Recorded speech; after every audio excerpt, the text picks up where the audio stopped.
All right, guys, what's going on? Welcome back. Whatever, we ain't got to go through all that. Y'all know what it is. I made a video this week and I said, you know what? This is the game right here. This gonna tell us what we need to know about these Dallas Cowboys. This is the game. I said this the easiest of the tough games. This the easiest big game they had. Why did I say that? First of all, I said it's easy because it's early in the season. Not the opponent was easy, but it's early in the season. It ain't that much pressure on you. And like this is not a divisional game and it's not a playoff contending game. So this is one they gotta take care of. This one, this should be the test they pass. This should be the big test they pass. 42-10, they didn't pass the big test. Ladies and gentlemen, now I know people gonna sit here after this game and say, Chris, you don't like Dak Prescott. You ain't no Dak Prescott. He's not it, dog. He's not it. How many times y'all keep bumping your head up against that wall and don't realize he ain't it? How long? Now, someone would say, but Chris, that one of them interceptions don't count because that ball should not have been thrown. Dak cannot read a defense. It's that simple. Dak can't read a defense. Dak couldn't read a defense if he was blind and they put it in Braille. And notice something else I'm noticing? There's something else I'm noticing too. Dak is losing them receivers. He is losing them. Look at CD Lamb. Because I kept thinking, I'm like, well, dang. Because they said Dez, listen now, hold on. They said Dez was done. Okay, Dez was done. Then they say Amari Cooper, see, you know, he'll give up on plays and this and that. So that him and Amari Cooper didn't really, you know. What's going to be for CD Lamb? I don't want to hear Dak in the Jalen Hurts conversation no more. Take your stats and stick them up. I don't want him in the Jalen Hurts conversation. I don't want to hear him in the matter of fact, I don't want to hear him in the Brock Purdy conversation right now. Brock Purdy's better. Is it what it is? You can say what you want to say, but you got to say, well, dang, Brock Purdy showed he could do it in big games. I wonder what that would look like last year if he wouldn't have got hurt. You almost wishing Dak would have got hurt. Not ever wish I injury on nobody, but you get what I'm saying?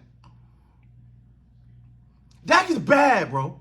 He is bad because you're going to tell me that CeeDee Lamb gave you 49 yards. Michael Gallup gave you, 13 yards. Brandon Cooks gave you not enough. Minimum. And you know what? It was the deep pass that he missed that was out of bounds was all Dak's fault. Because Dak's out here doing this.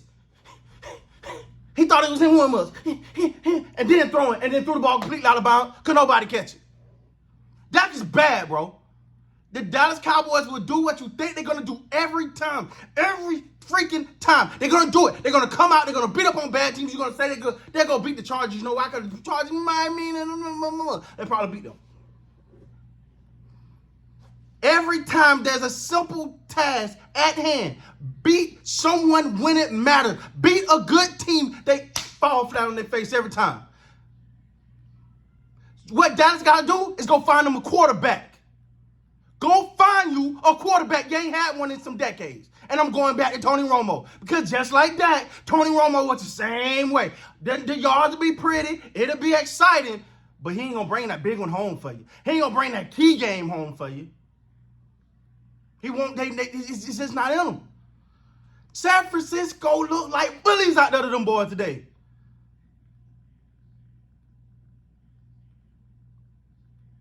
And I'm going to call somebody else to the carpet too, Mr. Michael Parsons. Come here. You need to come here too, because every time it's a big game, it looks like you don't show up. You'll stack these sacks up against everybody else, but when we need you, man, they pushed out, they bullied that boy today. Michael Parsons got bullied today. And they go, you know what the announcer said? Boy, George Kittle was really doing a job on Michael Parsons. What? The tight end? That's who did a job on Michael Parsons? You know something else they said when it came to Michael Parsons? They said, I don't know if it's a good idea to put Michael Parsons over Trent Williams. Well, I've never heard someone say that about Nick Bosa. I've never heard someone say that about TJ Watt. I've never heard them say, hey, don't put him over him. That's the matchup you want him there. That's the matchup you want to see. See, it's starting to be a whole lot. That talk sounds so good. It's so good until you run into them boys. Until you run into a team that's got their eyes on you. And they just looking at you, licking their chops. Dak looked lost. How you throw 3 interceptions? You could have kept the offense for what it was, baby. You had to change it. Then you want to make a pretty that Texas toast. It looked like Texas toast. With no garlic. Overcooked. Been in the oven too long. Dak is not your answer. And if you extend him, then that's not your answer for years to come.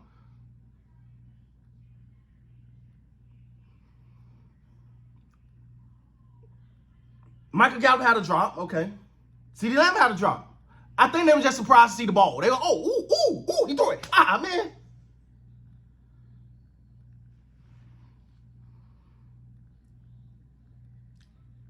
This here, because if you look at these two offenses, you say Ayuk, you say CeeDee Lamb. Offensive line, and that's another thing. You didn't have that old line excuse this time. Nobody on the offensive line was injured. Nobody. And you can say, well, Trayvon on defense, but he wasn't guarding George Kittle. I said it before, and I say it again. The Dallas Cowboys are going to do just enough for you to think they're a good team. And just when you think, oh, here we go. They be like, oh, you thought so? Hey, Mike McCarthy, you designed the offense for me not to throw interceptions? Watch me do it. I'm just waiting on the excuse after this one. I'm just waiting for the excuses to roll in. So what about all those, wait, because I seen you. I seen all of you on Twitter. I seen all the people that came at me, say, Chris, they're gonna show you what that about this. You know how many Cowboys, man, what's up with that, man? Don't text me now. Because I've been telling y'all this, and nobody would listen. Because all you needed, Dak to make a couple plays, at least try to keep it close. That defense got wore to freak out. That defense got wore out. And then 49 just started leaning on them. These holes, these wide open receivers that you've seen, they was in these other games too. But those teams just didn't execute. The 49ers executed.